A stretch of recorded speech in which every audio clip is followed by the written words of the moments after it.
বহু নরপিশাচের চোখ থেকে আমরা আমাদের বোনকে রক্ষা করতে পারিনি।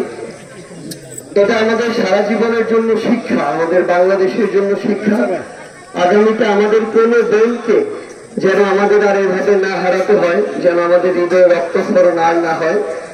আমরা এই ঘটনাগুলোর কোনোদিন আর পুনরাবৃত্তি চাই না।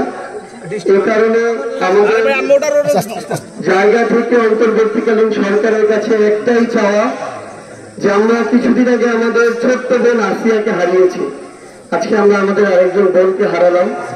আমরা এই বাংলাদেশে আমাদের বোন আসিয়া লামিয়ার মতো আর কোনো বোনকে হারাতে চাই না। এই খুনিদের সর্বোচ্চ শাস্তি মৃত্যুদণ্ড আমরা আগামী যে 90 দিনের যে সময়, তার মধ্যে আমরা তাদের মৃত্যুদণ্ড দেখতে চাই। এবং এই মৃত্যুদণ্ড যদি প্রকাশ্যে আমাদের সামনে নাও দেওয়া হয়, তাহলে তাদের ওই মৃত্যুদণ্ড দেওয়ার যে চিত্র, সেই ছবি এবং ভিডিও পুরো পৃথিবীর সামনে আসা দরকার।